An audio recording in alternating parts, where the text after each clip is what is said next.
বুঝলেন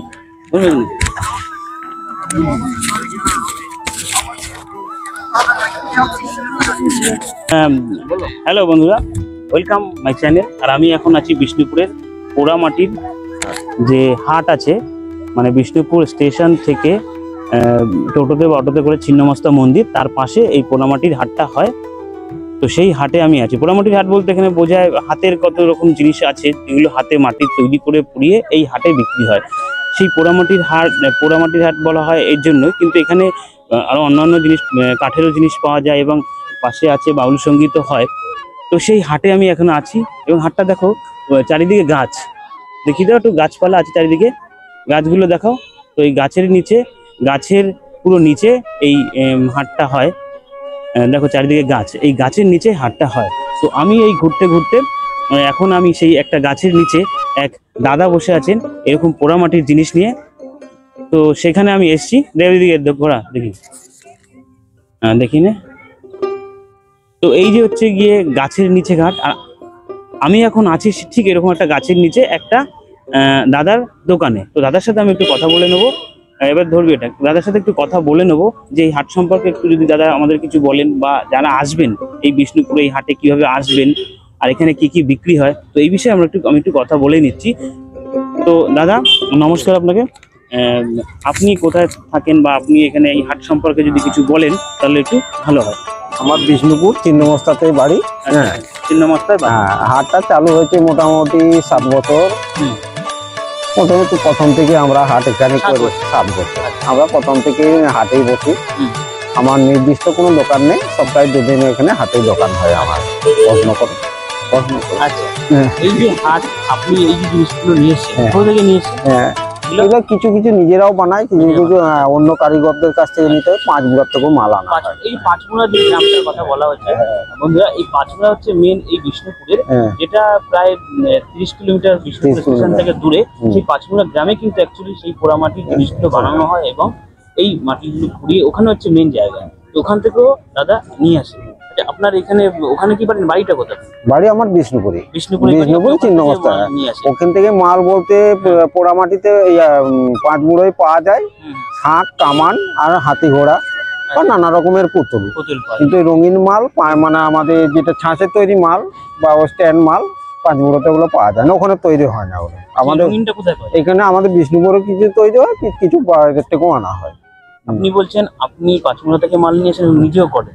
হ্যাঁ, নিজে আপনাদের এরকম একটা কি, এটা পূর্বপুরুষ থেকে আপনারা? হ্যাঁ, পূর্বপুরুষের কাজ। আচ্ছা, পূর্বপুরুষ থেকে কাজ করা হয়। তো এই যে এই কাজগুলো থেকে আপনাদের প্রফিট কিরকম? আগে প্রফিট ভালোই হতো। হয়তো একটা মাল আমরা হয়তো 50 টাকায় কিনলাম, সেটা মোটামুটি 70-80 টাকায় বিক্রি হতো আগে। এখন কিন্তু মালের রেট, কিনা রেট বেড়ে গেছে। হয়তো 60 টাকার কিনা রেট আমাদের পড়েছে, সেখানে আমাদের 70 টাকা এখন বিক্রি করতে। এখন রোজগার খুব কমই হচ্ছে। আপনার কি মনে হয় যে এই যে মাটির যে জিনিসপত্র আছে এখন, এগুলোর থেকে প্লাস্টিক বা এই সমস্ত জিনিস বেশি বিক্রি হচ্ছে? না, প্লাস্টিক জিনিস বিক্রি বলতে এখানে আমাদের এসডিওর অফিস থেকে যে আমাদের কার্ড করে দেওয়া হয়েছে, প্রথমে প্লাস্টিক জিনিস নিষিদ্ধ ছিল, এখন তবু কিছু কিছু রাখা হয়। কেননা এখন পোড়ামাটির জিনিস সেরকম আগের মতো আর চলে না। যদিও চলে, তো মানে আমাদের আয়টা খুব কমই হয় আগের থেকে। হ্যাঁ, আগে যেটা আমাদের হতো 1000-1200 টাকা থাকতো, 2-3 হাজার টাকার মাল বিক্রি করলে, সেইখানে আমাদের 3000 টাকার মাল বিক্রি 600-700 টাকা থাকে।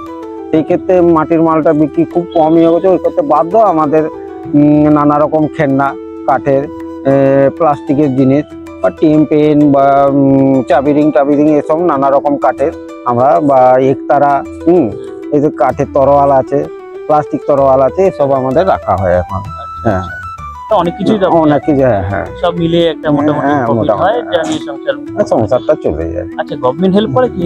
না, আমাদের কোনো গভর্নমেন্টের থেকে। এই যে মেলাটা বসে, এখানে গভর্নমেন্টের কোনো হেল্প আছে? হ্যাঁ, গভর্নমেন্টের হেল্প আছে। এই তো আমাদের এসডি অফিস থেকে, হ্যাঁ, এসডি অফিস থেকে আমাদের আসে, ওনারা আমাদেরকে ইয়ে করে, বা এখানে যে নাচ গান হয়, ছৌ নৃত্য হয়, বাউল গান হয়, বা সাঁওতালি নাচ হয়, ওদিকে একটা মোটামুটি মাসিক একটা ভাতা দেওয়া হয় ওদের। আমাদের কিন্তু মাসিক ভাতা এখনো চালু হয়নি, শুনতে পাচ্ছিলাম যে মাসিক ভাতা আমাদেরও চালু হবে।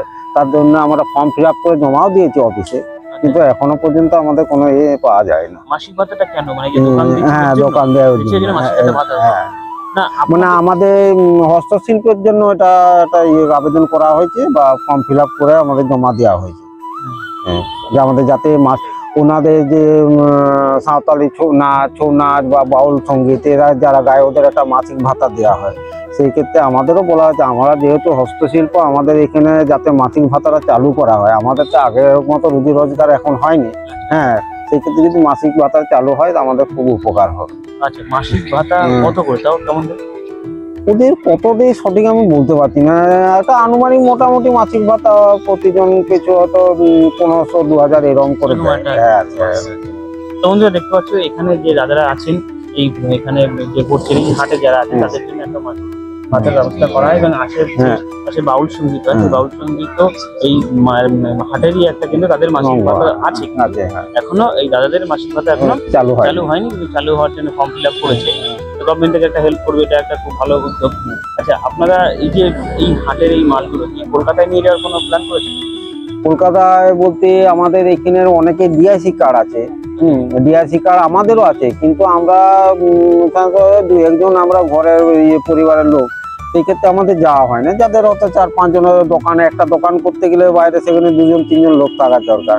হ্যাঁ, কিন্তু আমাদের মোটেই 2 জন। আমরা তাহলে বাইরে গেলে আমাদের অসুবিধা আছে, আবার ঘরে নানা রকম হয়তো গরু ছাগল আছে, সেগুলো খেতে হবে, সেই ক্ষেত্রে আমাদের বাইরে যাওয়া হয় না। ডিআইসি কার্ড আমাদেরও আছে, তাদেরও আছে। তাও ডিআইসি বাইরে মেলা যখন হয় তাদের ডিআইসি কার্ড থেকে ফর্ম ফিল আপ করা হয়, তখন তাদের আবার ডাকে, ফ্রিতে আসা যাওয়া, সেখানে খাওয়া থাকা সবই ব্যবস্থা থাকে। বাইরের মেলা বলতে কলকাতায়? কলকাতায়ও নানান দিকে হয়, অল্প ইন্ডিয়ার যেদিকে করা হয় আমাদের ডিআইসি কার্ড থেকে ওখানে ডাকা হয়। কিন্তু আমরা 2-1 জনের জন্য আমরা বাইরে যাই না। যাদের হয়তো 4-5 জন লোক আছে তারা যায়।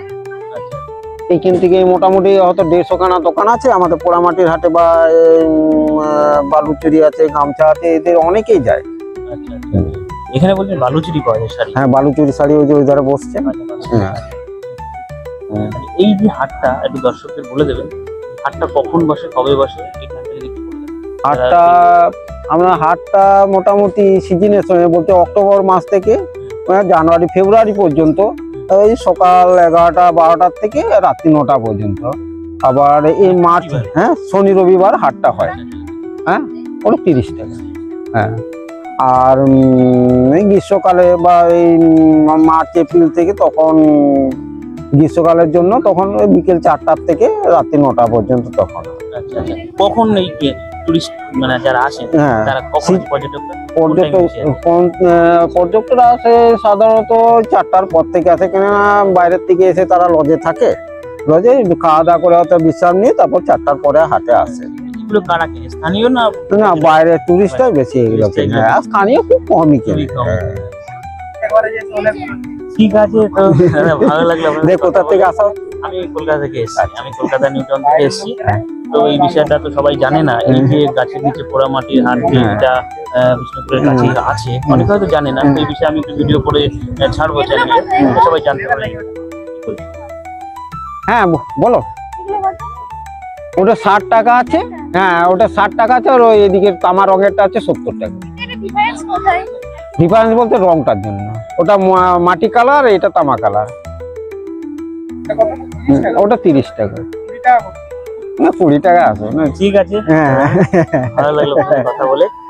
ওকে, বাই বন্ধুরা। আপাতত হাট থেকে বিদায় নিচ্ছি। হ্যাঁ, তো বন্ধুরা অনেক কিছু জানতে পারলাম দাদার সাথে কথা বলে এই হাট সম্পর্কে। তো আপনারা যদি মনে করেন যে ছিল আমার, হ্যাঁ, যে আপনারা কি বলেন, আমাদের কলকাতার থেকে বেশিরভাগ লোকই কিন্তু আমাদের পোড়ামাটির হাটে আসে। হ্যাঁ,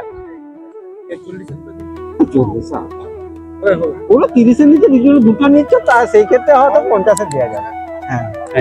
হ্যাঁ, আপনাদের কলকাতার থেকে অনেকে আসে, অনেক বলতে প্রায় 70% ওখান থেকে লোক কলকাতার থেকে আসে। কথা বলেন। হ্যাঁ, ঠিক আছে।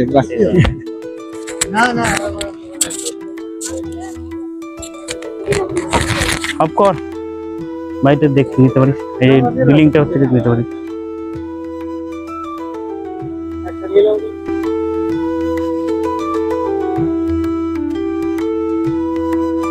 50